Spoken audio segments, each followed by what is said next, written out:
Alright folks, quick video here. Just talking about Man United win against West Brom. That's all. Yes. But again, 1-0 win against West Brom. West Brom right at the bottom of the table. United should have murdered West Brom. Really.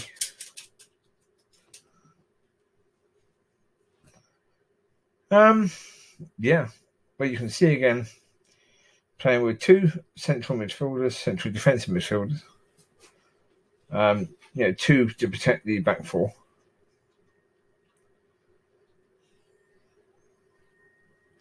The only goal again through a penalty. How many times has this happened so far this season? Far too many. I mean, basically that shows that the attack is woeful. Really, really poor, the attack. Because if the only goals you're scoring are from the penalty box, it means you're more fortunate than anything, really. I mean, had the rules for handball not been made a lot more generous for attackers, that wouldn't have been a penalty today. No way, shape or form.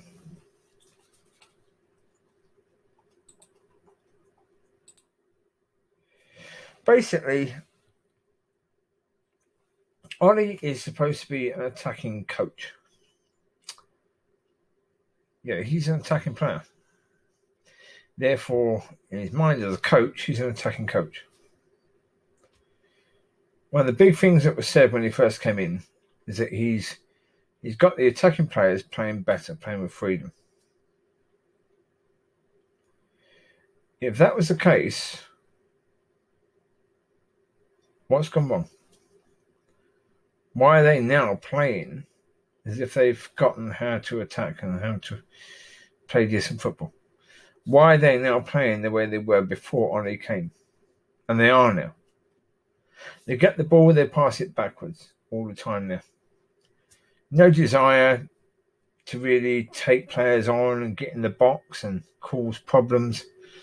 Yeah, nothing risky. Because, of course, doing it, trying to get into the box, that's risky. Yeah, movement. Moving into the space, that's risky because it means you're not in your defensive position as soon as the team loses the ball. So the team's playing as if they're expecting to lose the ball and having to defend. That's down to the coaching. The coaches are doing exactly what Jose did, exactly what LVG did, instilling fear into the players. Now, you can say that's down to the defence not being good enough. Well, because a lot of people are saying that. The two defensive midfielders are there, Fred and Matic, to offer protection to Maguire and Lindelof. Well, how come Maguire and Lindelof had such a successful season last season if they're not good enough? They had the best defensive record in the league, certainly for most of last season, and one of the best for the whole season. So therefore, why are they suddenly so poor if they are so poor? Why would they suddenly be so poor? Well, they're not. They weren't as good as what people thought they were last season, that's true. But they're also not as bad as what people think they are now, that's also true. Part of it is, if you sit back trying to protect your defence, it means you let teams come onto you more, which causes your defence bigger problems. Because when we get the ball, we can't really get rid of it, so it keeps them coming back at us. That's one of the problems you have when you try and protect your defence. When you play attacking football, you're pushing the opposition back. If they think you can hit them on the break quickly, or hit them quickly anyway, but normally it's going to be on the break. But when you attack, it's going to be fast. It's going to be bang, bang, bang. You're in the box, ball in there, bang, goal. Like it used to be under Fergie sometimes, certainly when we had Ronaldo, Tevez and Rooney up front. Even during Ollie's interim period, with Rashford, Greenwood and Martial.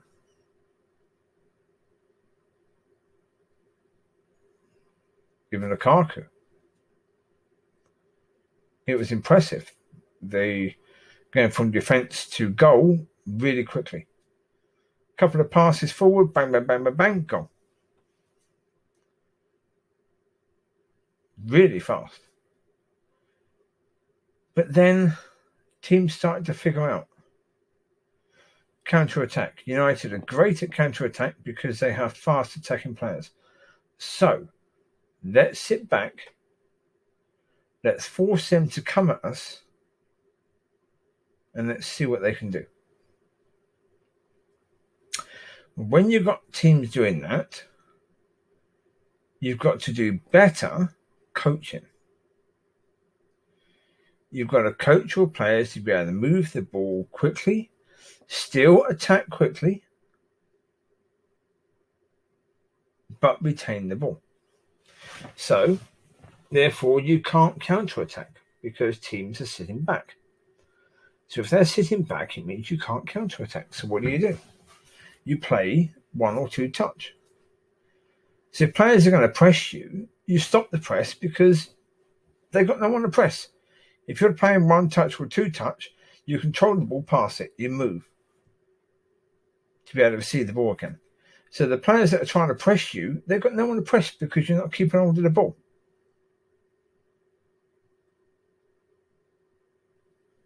So you can do that.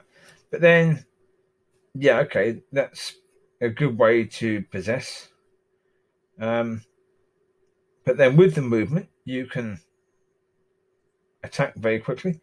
Look at Van Gaal. When Van Gaal first came to United, he played this triangle football, where that's what it was. So two touch, control the ball, pass it, move, make a new triangle. Then another player comes in from a more advanced position, making a bit of the triangle. And then you go forward that way. You can do it quickly, you can do it slowly. The triangles can be big, they can be small. But either way, the opposition can't press you because you're not keeping hold of the ball long enough for them to be able to do that. And you've always got a player you can pass to because players are moving into space within that triangle. That's one way to do it. Again, another way to do it is when they attack, you've got to be able to play a good ball forward. Like today, there were times today where Martial was in a position where he could have taken a defender and got in the box and tried something. Either shot or cross the ball over to Rashford. Now, on one occasion, he did cross the ball to Rashford. Rashford basically left it for Fred. And that was insane. You are a forward player who has a lot of goals, and you're leaving the opportunity to score to basically a midfield centre who could have an open goal in front of him and he would miss it most of the time.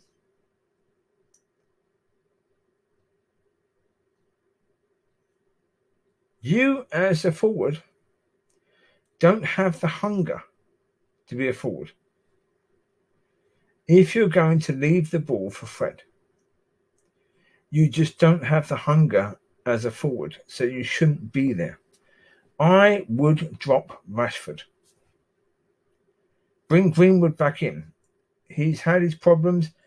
Bring him back in. Let football be the thing that can solve the problems. Give Cavani starts if need be. Drop Rashford. Get him out of there. He showed today, there were times today where he was on the right. He got the ball. He tried to cross the ball. It hit the player right in front of him. And he didn't care. He didn't care. He just sort of flopped his arm down. Didn't really care. Just, a player with passion is going to get annoyed with himself when they do that. The team is in a good advanced position. You just have to get it past that front man, and you failed to do so. You would be annoyed with yourself for doing that. He wasn't.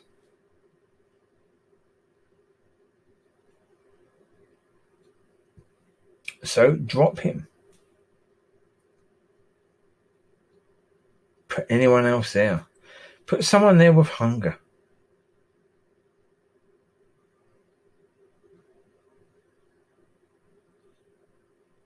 Ole Gunnar Solskjaer is not the manager for United. He really isn't. I don't care what he's done in the past. In the end, not being an experienced manager, that doesn't mean that much, really.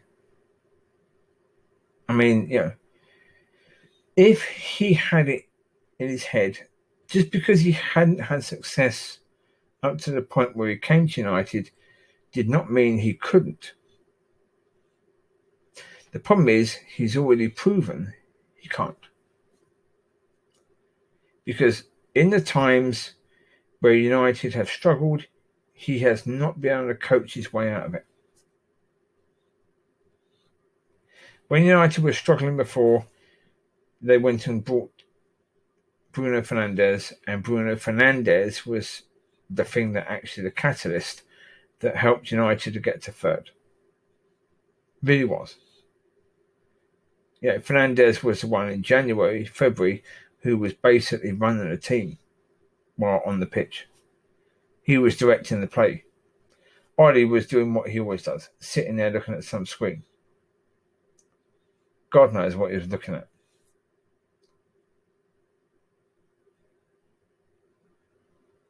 The problem is that, Bruno is finding the same as Pogba found. You can't carry the team. It's Man United. The expectations are too high. You cannot carry the team. If you are managing, if you are in or playing for a team that's like, if you're playing for West Brom and you're Fernandes, you can carry that team because the expectations aren't that high. If you get a win and the goal is a penalty, your fans will be delighted. You're going to win. In the Premier League, they'll be delighted. At Man United, no, the fans aren't delighted with that. Bruno has scored lots of goals, but generally speaking, they've been penalties. A lot of the goals that have been scored have been penalties. They've not been actual goals during open play, where skill has created an opportunity, or it's been a good shot, or a good header. No. At least 50% of the goals have been penalty, I think. I could be wrong, but it certainly seems as if 50% of the goals that have been scored, certainly this season so far, have been through penalties. And that's insane. Absolutely insane. The way people rave about Rashford and Greenwood and Martial and Bruno Fernandes, and Pogba is a fantastic player. When you've got an attack like that, and the only goals you're scoring are through penalties, but then what on earth is going on? That is just terrible. Really bad. I don't know what's going on with the coaching. Okay. Phelan, defensive coach. Carrick will probably be more defensive in his coaching. McKenna, I think his name is the other chap. I don't know. I'm not sure if he was ever a player. If he was, I don't know what position he played in, so I have no idea. But let's say for a second, if he's more defensive as well, then you've got 3 defensive coaches and 1 attacking coach.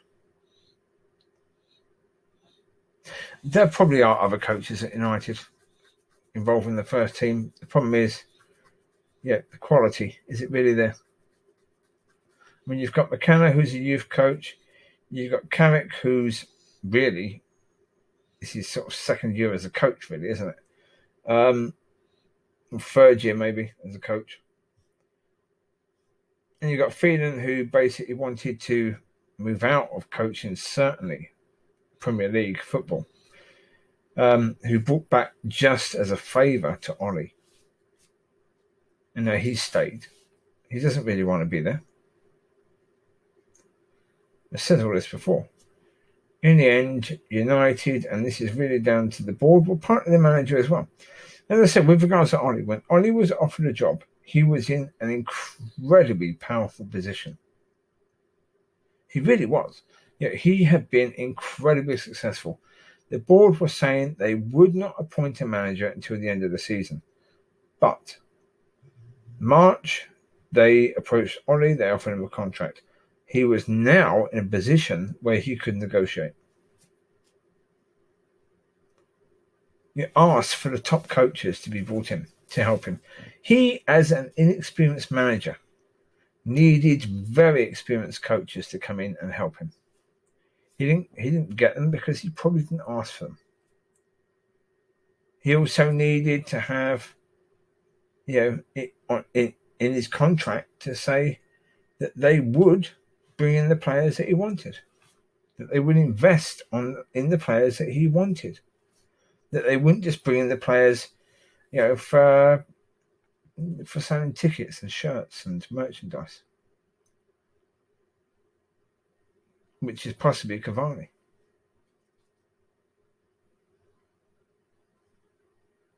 Even Bruno Fernandes, possibly. I mean, Bruno has ended up being a fantastic player for the club, but maybe he was brought in also as one of these players that, did Ollie want him? Don't know. But you see, you also have to say that maybe Ollie is to blame in the sense that Ollie wanted... If Ollie said to the board he wants Grealish and he wants Sancho, he's set himself up for trouble because he's saying he wants the best of the English young players. Now, Grealish, if Aston Villa go down, you'll probably get Grealish for 40 million. But because they stayed up, there was very little chance of Grealish coming to United. You'd have to spend maybe 90 million to get him. But then having to spend around about 120 million to get Sancho, the board said no. The board said sorry, but 200 million on two players. You're crazy. We're bringing back Van der Beek. Van der Beek's a quality player. He can do what Grealish can do. Now, of course, whether he can do that, we don't know. But certainly, has Ollie ever given him a real chance? No. Not at all. No. So is that Ollie basically sticking two fingers up at the board saying, I didn't want this player, so I'm not going to play him?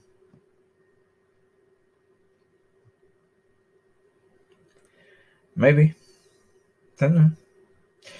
That's quite within the realm of possibility, isn't it? Certainly say the coaching-wise, Ollie has failed miserably. And that is his fault because, as I said, when he was offered the contract, he was in a position of power where he could have demanded better coaches. I think an ex-United player who loved the club when he was here, I think he was far too excited, far too happy when he was offered a job. He didn't use his power. I don't think he used any of it. He could have negotiated in that United bring in a director of football and to make sure that director of football was in charge of transfers. Now, maybe that's a bit too much of a push for the power he had, but maybe not. Maybe he could have done that. Maybe he could have pushed for that. maybe he had just enough power to push for that.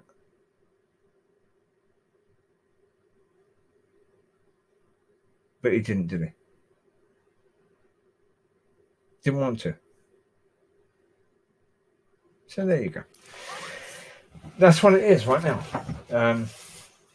As fans, we have a team that is underperforming on a weekly basis. We have an attack that should be really, really good and isn't. We have a defence that was pretty good last season and failing miserably this season.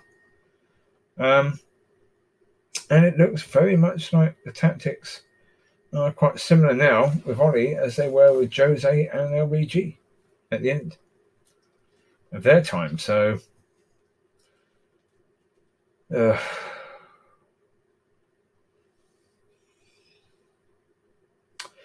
me, I think Ollie has to go. Simple. I don't think United should bring in Poch. I think United should be looking for the next Klopp. Next Klopp or the next Pep. Look for someone who's going to be a fantastic manager. Next Simone, because Simone's been a fantastic manager as well. He's done a brilliant job with that team after Atletico Madrid. Go find someone like that. Bring them in. But give them what they need to be able to turn this club around. And I hope the next manager does use whatever power they have when they're being interviewed for the job. Push for the maximum they can push for, so that they can have a chance of doing the job better. Because Jose never did it, LBG never did it, and Ollie never did it. Players come into a club and they can negotiate. They have people with them, agents that can negotiate. Managers are exactly the same. They can negotiate. They can negotiate. They have a degree of power before they get employed. Once they're employed, they have virtually no power. If they didn't use their power before being employed, that's it, it's gone. Until the next contract negotiation. And then, depending on what they've done, they may have more power than they did before, and they may have less. But it's only during negotiations that you have power.